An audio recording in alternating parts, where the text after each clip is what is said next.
is in a state of crisis as COVID cases surge and hospitals run out of oxygen.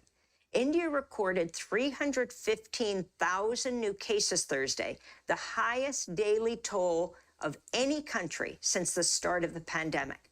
India also recorded 2,100 deaths, India's highest daily death toll so far. Overall, its official death toll is about 185,000, but the true toll is believed to be far higher. Hospitals in New Delhi and other cities report they have run out of oxygen. Crematoriums have been overwhelmed with bodies. Despite this, India's Prime Minister, Narendra Modi, has continued to hold large campaign rallies. The phrase Modi-made disaster has been trending on Twitter. Public health experts have blamed the surge on a number of factors, including the government's reluctance to impose new lockdowns, the spread of a double mutant variant of the virus, a recent Hindu festival attended by millions, and a slow vaccination drive. India's led efforts to force Big Pharma to waive patent rights on COVID vaccines, but the United States and other wealthy nations have blocked such a move at the World Trade Organization. In a moment, we're going to speak with a Texas doctor who's attempting to get cheap vaccines distributed to India and around the world. But right now, we go to Mumbai, where we're joined by the Indian journalist Rana Ayub. She's a global opinions writer for the Washington Post. First, we'd like to express our condolences, Rana, for your losses. You've had loved ones who've died from COVID-19 recently. You've described the situation as apocalyptic. So we're so sorry for your loss. If you can talk about what's happening in India, what's even happened to your family, and what accounts for this unprecedented surge in your country.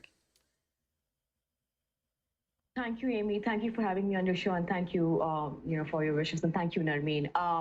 It is an apocalyptic situation in India right now. It's heartbreaking not just to be a citizen of this country, but it's heartbreaking to be a journalist who is bearing witness to the events that are unfolding in India, especially with the number of COVID deaths that we are witnessing, and many of them in their early 30s. The two friends that I lost were in their mid-30s. Their families are still in the ICU.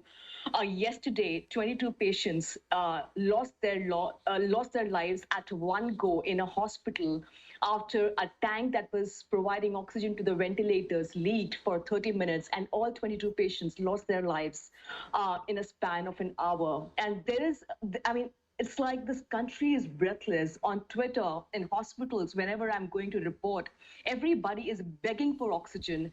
As I'm talking, hospitals after hospitals in the national capital, not far from the Prime Minister's residence, are petitioning the High Court of the country to tell them that we have no oxygen left in our hospitals.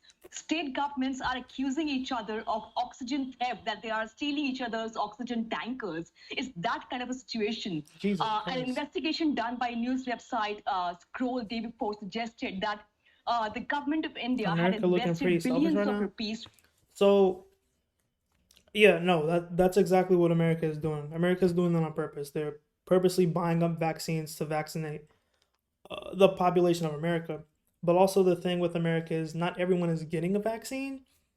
So like these Republican and conservative hogs that are like anti-vax are basically letting these go to waste, and it's pretty fucked up because countries like India would like really need these vaccines, but we're purposely not giving them these vaccines because we're trying to vaccinate our population first.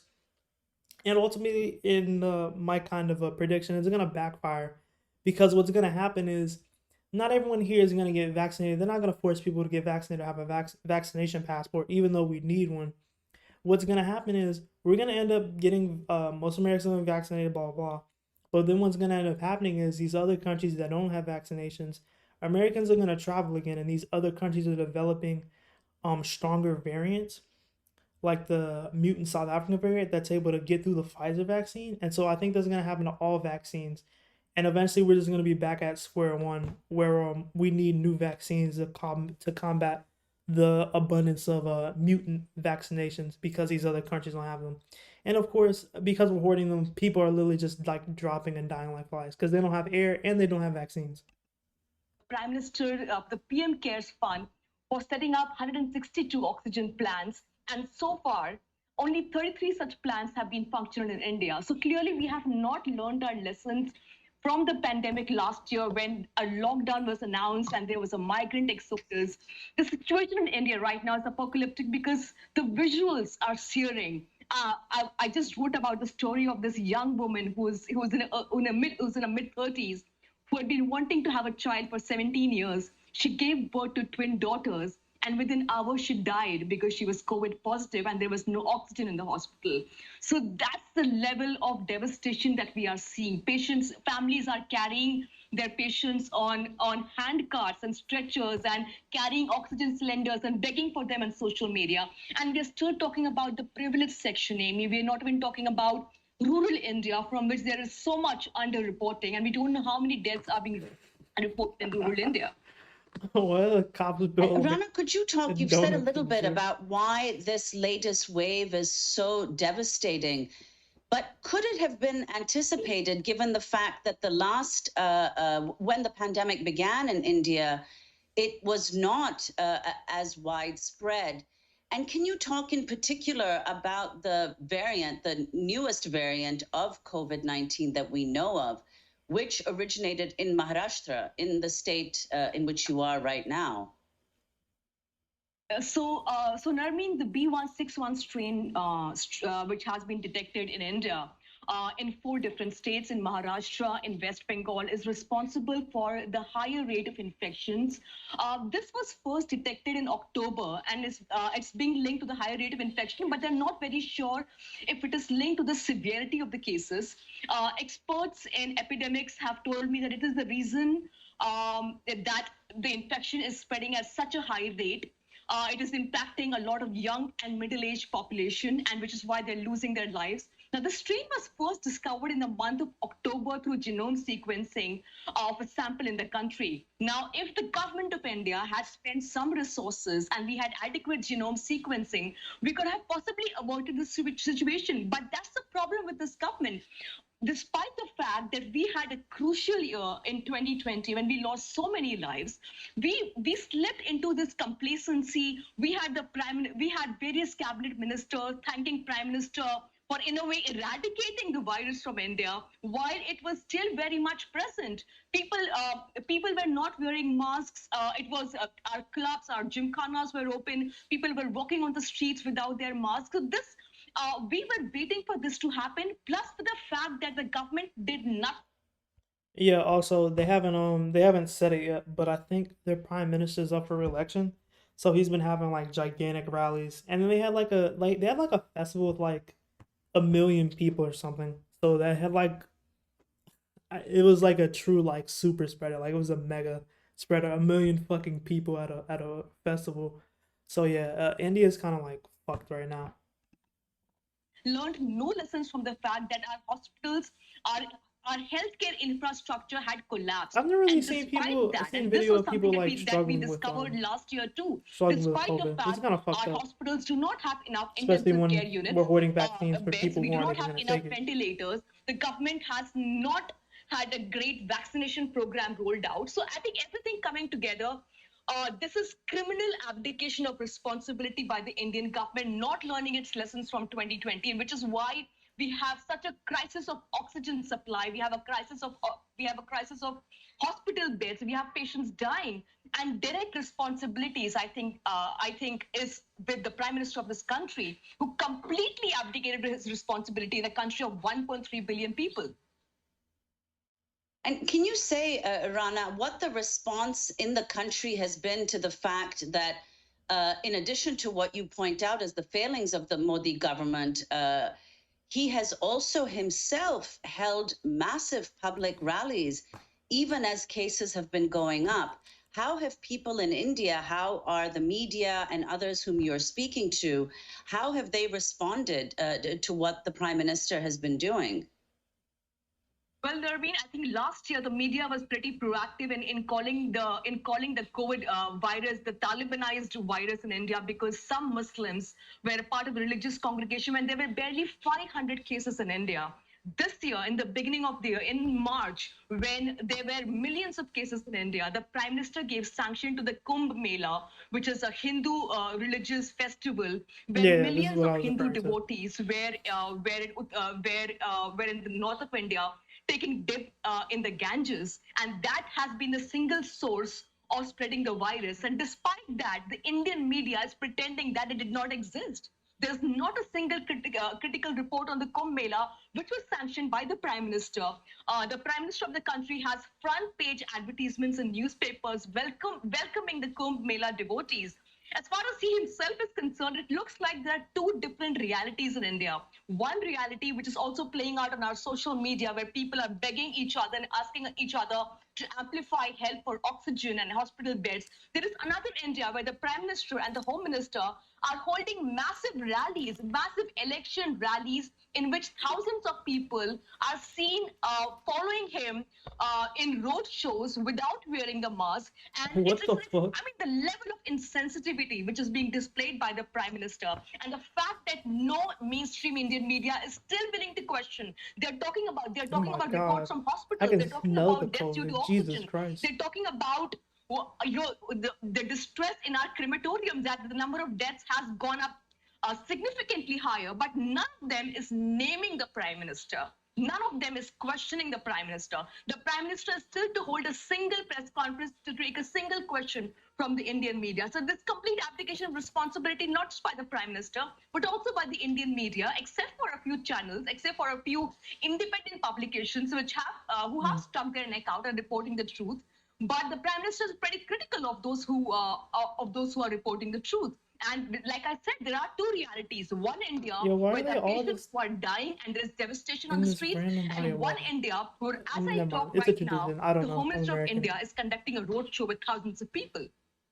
The former king and queen of Nepal tested positive for COVID after attending the religious festival of Kumbh Mela in the northern Indian city of Haridwar, of course, which we know drew millions of pilgrims. If you, Rana, could talk about now the vaccines and the whole controversy around them, India stopping vaccine export because of the catastrophe, what's being called the COVID storm in India alone. In a moment, we're going to talk with Dr. Peter Hotez, who's at Baylor in Texas, working with an Indian company to get cheap vaccines distributed in India and around the world. So, Amy, there is the Prime Minister likes to create a spectacle of everything, and that is also, he has not left the vaccine out of the spectacle that he has created. Initially, the Prime Minister went to the Serum Institute, which is located in Pune, which was producing Covishield, which is now being used widely, which has been used to vaccinate about 10% of the Indian population. But that is still not enough, and they have only been given one set of the two shots that needs to be given. As of today, the Prime Minister has announced that so far only those above the age group of 45 were qualified to receive the vaccine. Now those above the age of 18 are qualified. But the question that is being asked is, where are the vaccines? Why have we not upped our production? It took about the opposition leaders, various epidemic experts have been pointing to the Prime Minister that we should allow the usage of various other international vaccines like Sputnik, and the permission was only given as recently as 10 days ago. Yeah, so the reason she wants to use Sputnik is because there's really like no more access to vaccines besides like the Chinese vaccine. I guess also Sputnik now, because I know Russia's like doing this anti-West vaccine thing, so they want people to take Sputnik.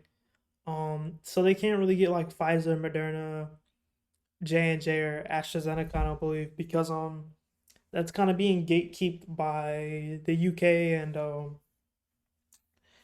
and the US. So they're not even able to really get too many vaccines from them. And then I think they've asked America, but America isn't trying to give them any vaccines. That should have been done months ago.